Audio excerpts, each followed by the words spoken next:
Very happy birthday to those of you that are celebrating your solar returns during this time. And we have a very interesting reading for you this time. It kicks off with the King of Swords as the underlying energy.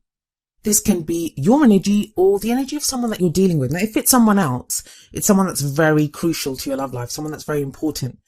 But I get the sense for most of you, this is going to be your energy, whether you're male or female.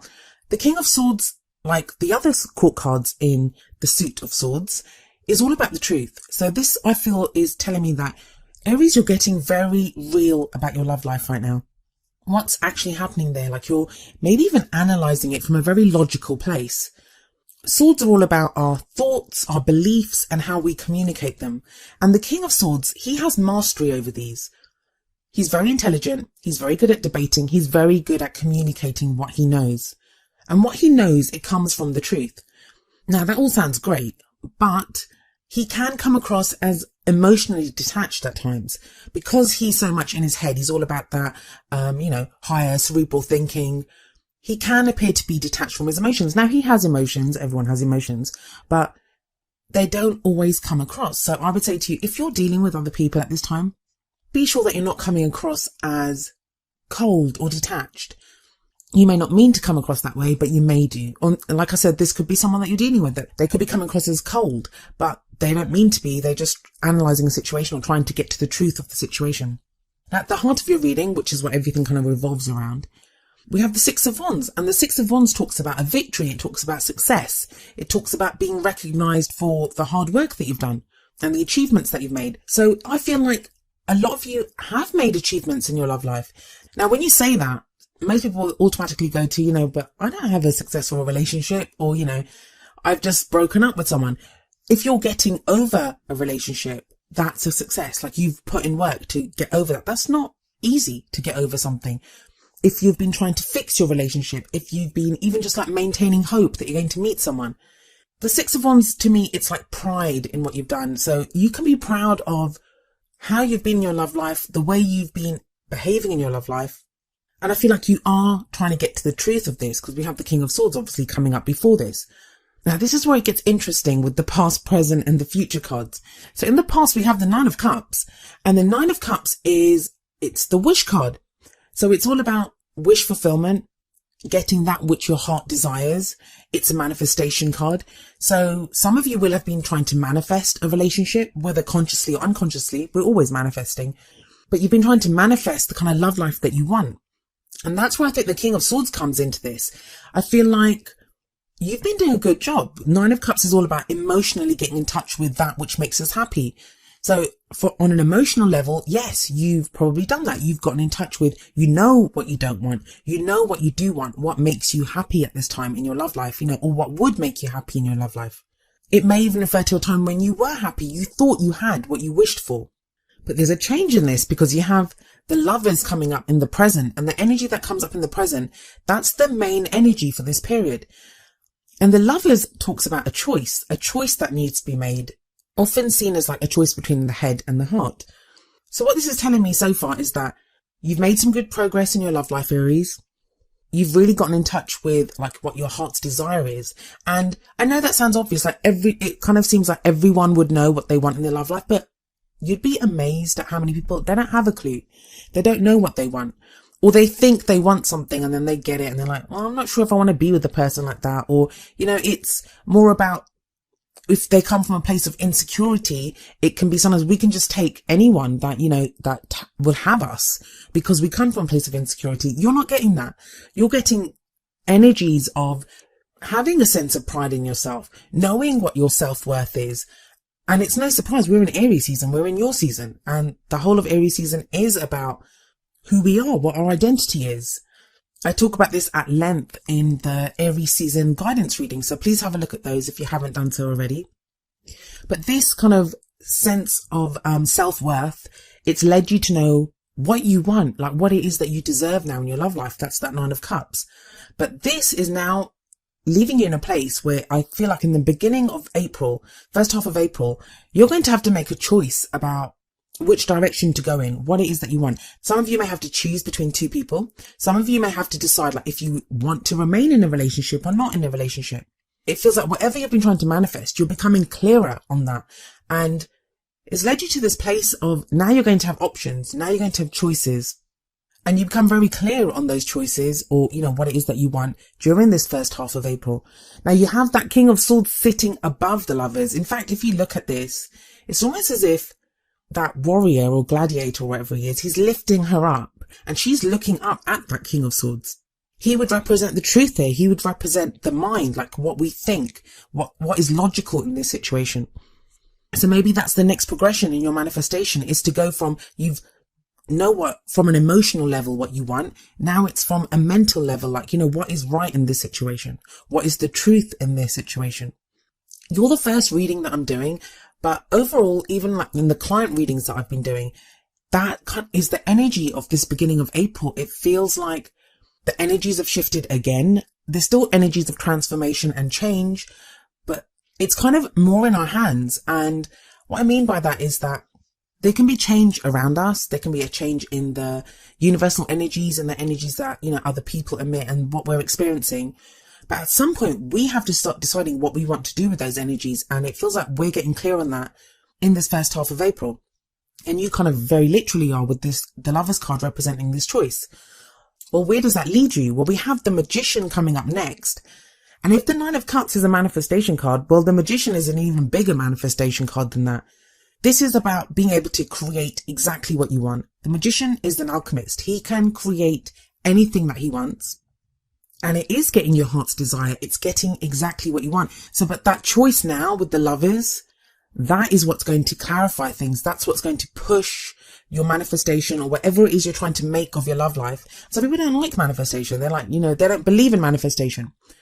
And in that case, it's on a more physical level, what you're trying to make of your love life. What is the love life that you want? And you have the Six of Wands sitting above the Magician. So there is victory here. You get exactly what you want. But what leads you to this? What leads you to the Magician? Well, we have the Eight of Cups coming up as a crowning energy. And the crowning energy is, how do you get to your goal? What is it that leads you to what you want, what you desire? Eight of Cups talks about looking for that missing cup. This is emphasized even more in your reading with that Nine of Cups that sits above the Eight of Cups. It feels like where you got clear before about what made you emotionally happy, what kind of, that was right for that time. But we change as people. There can be something that we wanted, I don't know, last month we wanted something, or we wanted our relationship to be a certain way. Then something changes, or, you know, we change, or the other person changes, and we reevaluate. And retrograde periods especially, and we're still in Venus retrograde, they are especially times of reevaluation, revisiting old ideas, deciding what we want. And it feels like whatever you thought you wanted in that Nine of Cups, that is what's being revised now, especially with that choice that you made with the Lovers, or you're making during this period with the Lovers. And the Eight of Cups feels like there's something that emotionally you've let go of, or that's not fulfilling you. That's something, a dream or something that you had, that you think, I thought I wanted that, but I'm not sure I want it anymore. In fact, it's not even, I'm not sure I want it anymore. You decide that, you know what, something's missing here, and I need to go and find that. I need to go and find that emotional satisfaction. And the Magician coming up in the future shows you that you will get what you want, but it's that process. It's this process of deciding what you want, making very definite decisions. And that's why I think the King of Swords is your energy, Aries, because I feel like that's you getting to the truth. You have all the elements here. You have a nice mixed bag here. Well, you don't have pentacles, but you have energy of wands, which is your energy, fire. Then you have that Nine of Cups from the past, and this Eight of Cups in your crowning energy, which is getting really set on where you are emotionally, what it is that you want emotionally, what's fulfilling you at an emotional level. But then guiding all this is the King of Swords, who's asking you, what have you learned? What do you want? What do you know now about your love life that you maybe didn't know a month ago? Or 2 months ago. I mean, I keep saying a month ago, but it can be any period of time. I feel like overall, this is an amazing time for you to try to manifest your love life. I mean, if you felt blocks before, if you felt like you've not known what you were doing, you were confused, there's none of that confusion now. Even that Lovers card, even though it represents a choice, it's options. It's not like, I don't know what to do. It's more like, okay, so which option is best for me? Because you have that clarity of the King of Swords above the Lovers card. And I feel like this reading is advice on how to manifest, like how to get clear on what it is that you're trying to make of your love life. Now that's whether you're single, whether you're in a relationship, whatever your relationship status is. This is all about you becoming very clear on what it is that you want and you being able to achieve that. Let's not forget that the Magician is in the future, and the future energy, it doesn't usually transpire during the phase that I'm reading for, but it kind of shows you where you're headed, that this is the path that you're headed on and the destination that you will reach. So what extra advice do we get from the Oracle cards? Well, the first card from the Romance Angels is Attraction, and it says, you attract romantic love by enjoying this moment fully. So again, I feel like that attraction, it talks about the manifestation, like you're really attracting to you the person that you want, the relationship that you want, the feelings that you want. When you're trying to manifest something, how you feel, that's going to be the most important factor in what you attract. The attraction card also talks about being in the moment. If you look at this woman, she's just stopped in her garden and she's sniffing a rose, and she looks almost like blissed out with her eyes closed, and she's just enjoying the aroma, the scent of that rose. What could you be enjoying right now? What is it that brings you happiness and fulfillment right now? What do you want more of? What do you not want anymore? That's what the Eight of Cups is asking you to get clear on. The Eight of Cups, some people see it as walking away from something. And I feel like, yeah, emotionally, you do walk away from something. Like you're like, I don't want to do this anymore. I'm not going to do this anymore. I'm not going to settle for this anymore. But I still see it as a progress card, in that that person is walking away. They are moving forward. There is still movement here where you're progressing towards finding what you want. Because that Nine of Cups sits above the Eight of Cups, I just saw this actually, with that Nine of Cups above the Eight of Cups, it may be that there's looking back at something that you wanted in the past. That's what's going to get you really clear on the choices that you make now. Now, the other Oracle card that I have for you is number 37. Act as if your partner is here. Whether you have someone in your life or not, act as if they are with you, so you will always consider them. I'm not even joking, Aries. That's like more advice on how to manifest. I swear I could have called this reading like Aries, how to manifest a love life, because it feels like every single card is kind of urging you on, pushing you on, and encouraging you on how to manifest what you want. For me, this card talks about, how do you feel when you're with a partner that you love?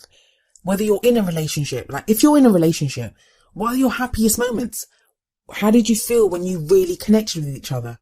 If you're single, when was the last time you were with someone that you really felt like that with? Or even if you've never been with anyone and you've never really experienced that, what is your ideal? What is your dream or your fantasy of the perfect relationship, of your perfect partner? I feel like you're very clear on that already because of that Nine of Cups in the past, and because of, like, we've just gone through Pisces season. That's what Pisces season was all about. Now it's about moving forward. Aries, you're all about action. How are we going to act on this? How are we going to move forward from this? And so your whole reading, to me, it shows like a stepping up of this energy of having the love life that you want. I know we're approaching the end of Venus retrograde. In fact, I think Venus goes direct on April the 15th, the last day of the period that I'm reading for. So this is like the end phase of Venus retrograde, and really use that energy to get clear on what it is, or to make your love life what it could be. You have like brilliant major arcana cards in the present and in the future with the Lovers and the Magician. Those are big changes, and they can be your changes within your love life.